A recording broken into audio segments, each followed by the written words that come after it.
সংসার কখনো একদিনে ভাঙে না, কখনো একদিন হঠাৎ করে সব শেষ হয়ে যায় না। সংসার ভাঙে চুপচাপ, প্রতিদিন একটু একটু করে। একে না বলা কথা, একে না পাওয়ার সময় একটা ছোট কষ্ট এভাবেই জমতে জমতে একদিন দেখা যায় সব কিছু ঠিক আছে, কিন্তু ভিতরে ভিতরে আর কিছুই ঠিক নেই। আজ আমি বলবো সংসার ভেঙে যাওয়ার 7টি নীরব কারণ, যেগুলো আমরা বুঝতেই পারি না যতক্ষণ না সব শেষ হয়ে যায়।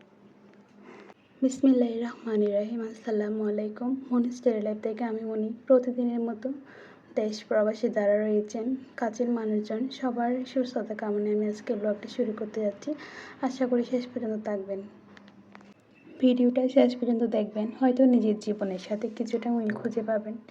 ছোট ছোট কষ্ট আসলে জমে যাওয়া, সে কিছু বলে না কিন্তু মনে রাখে। আজ তুমি একটা কথা বললে, কাল আরেকটা বললে, সে হাসলো, চুপ থাকলো, তুমি ভাবলে সব ঠিক আছে, কিন্তু আসলে ভিতরে ছোট ছোট কষ্ট জমতে থাকে। এক সময় এই ছোট কষ্টগুলি একটা বড় দেয়াল হয়ে দাঁড়ায়।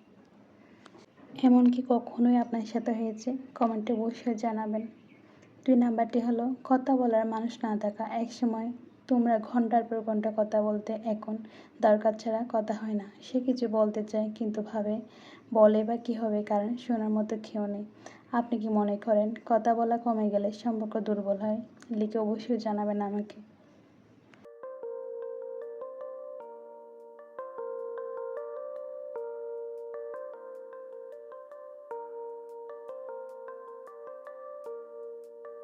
3 নাম্বারটি হলো সম্মান কমে যাওয়া। ভালোবাসাটা কমলেও সংসার টিকে যায়, কিন্তু সম্মান কমে গেলে সব শেষ। অন্যের সামনে ছোট করা, কথায় কষ্ট দেওয়া, এসব ধীরে ধীরে মানুষকে ভিতর থেকে ভেঙে দেয়। আপনার মধ্যে রেসপেক্ট না থাকলে কি সম্পর্ক টিকে আসলে? আমাকে একটু জানাবেন। 4 বা 4 নাম্বারটি হলো সময় না দেওয়া। সবচেয়ে দামি জিনিস সময়। সে কিছু চায় না, শুধু একটু সময়, কিন্তু তুমি ব্যস্ত, মোবাইল, কাজ, অন্য সব কিছুতে। একসময় সে চাওয়া বন্ধ করে দেয়। ভিডিওটা ভালো লাগলে একটা লাইক দিয়ে পাশে থাকবেন। 5টি হলো তুলনা করা। ওর সামনে এটা করে উঠবো এমন, এই তুলনা ধীরে ধীরে সম্পর্ককে বিষের মতো আসলে করে দেয়। আপনি কি কখনো কম্পেয়ার করে কষ্ট পেয়েছেন? আসলে এমনটা আমরা কষ্ট পেয়ে থাকি অন্যজনের সাথে কম্পেয়ার করতে গিয়ে। সব মানুষ তো কীরকমভাবে গড়ে ওঠে না, সবার সামর্থ্য কীরকম থাকে না। তাই আমাদের সবারই উচিত যে যা আছে তা নিয়ে আসলে সন্তুষ্ট থাকা। দিন শেষে দেখবেন আপনার স্বামী বা আপনার স্ত্রী যারা আপনার পাশে কেউ নেই, অযথা তাকে আসলে টেনশন দেওয়ার কোনো মানে হয় না। হয়তো অনেক কিছুর ব্যাপারে আমাদের মন অসন্তুষ্ট থাকে তাদের প্রতি, কিন্তু তা মেনে নিয়ে আস্তে ধীরে সব কিছু গুছিয়ে নেওয়াটাই হলো আসলে বুদ্ধিমানের কাজ। অনেক কিছু মেনটেন করতে শিখেছে আসলে সংসার করতে এসে, হয়তো আর গুছিয়ে উঠতে পারবো। এই দোয়া রাখবেন সবাই। প্রতিদিনের মতো ভিডিওর মধ্যখানে আবার সবাইকে অনুরোধ করব, যদি আপনি আমার চ্যানেলে নতুন হয়ে থাকেন তাহলে সাবস্ক্রাইব করে আমার চ্যানেলে একজন সদস্য হয়ে থেকে যেতে পারেন। আমি কিছুটা হয়তো আপনাদের উপকারে আসবো। আর আমার সাথে থাকলে অবশ্যই আপনাদের এই একটা লাইকই আমাকে আসলে অনেক মোটিভেট করে, ইন্সপায়ার্ড করে। আসলে আমি আরও ভিডিও বানাবো, নতুনভাবে সব কিছু শুরু করছি। তো আমার কথায় অনেক ভুল ত্রুটি থাকতে পারে, এই জন্য সেগুলো একটু ক্ষমার দৃষ্টিতে দেখবেন।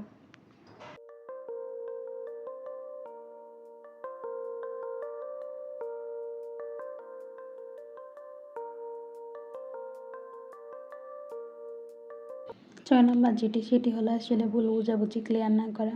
অনেক সংসারে আসলে অনেক সময় আমাদের হয়ে থাকে মান অভিমান, ঝগড়াঝাটি, কিন্তু আপনি যদি ভুল বুঝিয়ে আপনি বসে থাকেন, কথা না বলে, যোগাযোগ না করে, তাহলে এটা আরও অনেক বেশি বড় বিষয় হয়ে যায়। আসলে একটা ভুল বোঝাবুঝি যদি সময় মতো ক্লিয়ার করা না হয়, তাহলে সেটা হয়ে যায় দূরত্ব, আর দূরত্ব থেকে একসময় মানুষ অচেনা করে দেয়। আপনার এমন হয়ে যাবে যে আপনি কথা বলতে আসলে তার সাথে আপনার লজ্জা চলে আসবে বা একদম ইচ্ছেই করবে না। তো সবারই উচিত ভুল বোঝাবুঝিটাকে ভুলে দূরত্ব কমিয়ে আসলে কথা বলে ফেলা। কারণ সংসারটা ঠিকই ওনার সাথে আপনারই করতে হবে, তো কথা বলে তো এখানে সমস্যা নেই, তাই না? তাই এটাই করা উচিত আমাদের সবারই, সেটা হোক স্বামী অথবা স্ত্রী, দুজনেরই এটা করা উচিত। আমিও চেষ্টা করি, কিন্তু আপনার ভাই একটু বেশি চেষ্টা করে মনে হয়, কিন্তু আমিও এখন বলি, আগে তেমন একটা বলতাম না। আপনারাও এরকম করবেন, তাহলে দেখবেন সংসারে আসলে কোনো অশান্তি থাকবে না, নিজেদের মধ্যে করে সুখে শান্তিতে থাকতে পারবেন। দিন শেষে আপনার স্বামী আপনারই। আজকে ভিডিওটা আমি সন্ধ্যা রান্না থেকে শুরু করে এর পরের দিন দুপুরে রান্নায় চলে এসেছি।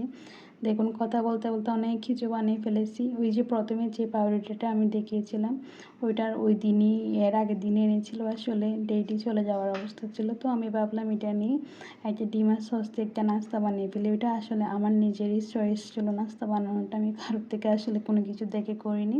তো যেটা বাসায় ছিল সেটা দিয়ে করেছি আর কি।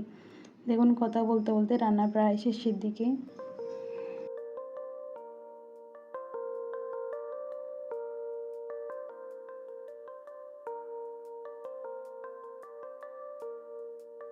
এখন সপ্তম নাম্বার যেটা বলবো সেটা আসলে সবচেয়ে বেশি গুরুত্বপূর্ণ, কেয়ার কমে যাওয়া। আসলে দেখবেন আমাদের বিয়ের শুরুতে বা একটা সম্পর্কের শুরুতে একটা মানুষ আমরা অনেকজন অন্যজনকে যেভাবে একরকম খেয়াল করি, ভালোবাসি বা খুব কাছ থেকে আসলে তার খুব যত্ন নিই, এটা আসলে অনেক সময় একটা দূরত্ব তৈরি করে, হয়তো তার ব্যস্ততা, কাজকর্ম। এই যে আমি ভালোবাসা না থাকলেও কেয়ার থাকলে সম্পর্ক টিকে যায়, কিন্তু যখন কেয়ারটাই থাকে না তখন মানুষটাও থাকে না, আসলে জীবনটা একদম অন্যরকম হয়ে যায়। সেটা আসলে কাউকে বলে বোঝানো যায় না। আপনি যার জন্য সব কিছু ছেড়ে আপনার সংসারে এসেছেন, যে একটা সংসারে একদম অপরিচিত, ওটাতে আপনাকে থাকতে হচ্ছে, তো সেই জায়গায় যদি যে মানুষটা আপনার আপন সে যদি কেয়ার না করে, আসলে এখানে কোনো কিছুই ভালো লাগে না। যতই আপনি দামি বাড়িতে থাকুন, ভালো খাবার খান, ভালো কিছু করুন, কিন্তু আপনার মনে সন্তুষ্টিটা কখনোই আসবে না।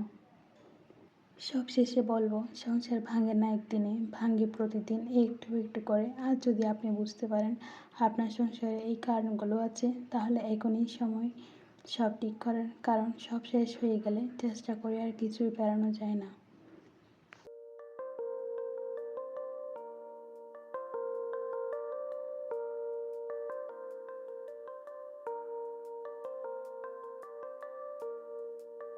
অনেক কিছুই আসলে আপনাদেরকে বেশি জ্ঞান দিয়ে ফেলেছি, এই জন্য আমি ক্ষমা চেয়ে নিচ্ছি আগে থেকে। তো ভুল ত্রুটি একটু ক্ষমার চোখে দেখবেন। নিজে যতটুকু চেষ্টা করি বা জানি সেটুকুই আসলে আমি এখানে শেয়ার করলাম। আপনারাও কীভাবে মেনটেন করেন অবশ্যই আমাকে জানাবেন। আসলে আমি যতটুকু জানি ততটুকুই বলেছি, একটুও বাড়তি বলিনি। তবে হ্যাঁ, চেষ্টা করি সম্পূর্ণটা না পারলেও। কারা কারা আমার মতো আছেন যে এরকম তিত করলা পছন্দ করেন? আসলে আমার অনেক বেশি প্রিয়। তো আমি যখনই এরকম গরমের সিজনে তো আসলে তিত করলাটা বেশি পাওয়া যায়। এটা আসলে আমাদের যেমন মানে সুগার কমাতে সাহায্য করে, তেমনি শরীরে অনেক উপকার আসে।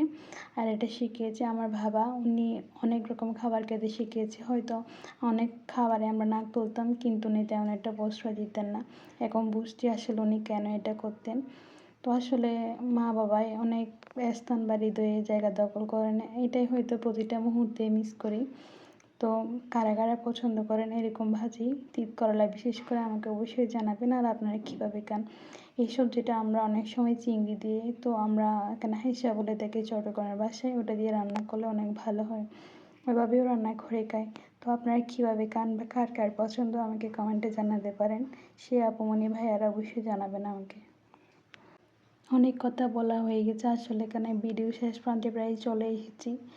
অনেক কিছুই বলেছি, আপনাদেরও কোনটা ভালো লেগেছে আমাকে অবশ্যই জানাবেন। আর আপনাদের সাথে এটা রিলেটেবল কি না, আপনাদের সাথে মিলেছে কি না আসলে কথাগুলো অবশ্যই জানাবেন আমাকে। আমি আসলে তো জানি না, আপনারা কমেন্ট করেন না তেমন একটা, সেই জন্য ভিডিওটা আসলে যদি আপনার একটু হৃদয়ে লাগে তাহলে একটা লাইক দিবেন। আর যারা নতুন এসেছেন তারা সাবস্ক্রাইব করে পাশে থাকবেন। আশা করি আমার সাথে থাকবেন। তো ভালো থাকুন, নিজের মানুষগুলোকে ভালো রাখুন, তাহলে দেখবেন কোনো অশান্তি নেই, জীবনটা অনেক সুখে ভরপুর হয়ে গিয়েছে। আজকের ব্লগ এইটুকুই। তো আমি এখান থেকে এখন বিদায় নিব। সবাই আমি ও আমার পরিবারের জন্য দোয়া করবেন। আসসালামু আলাইকুম সবাইকে, আল্লাহ হাফেজ।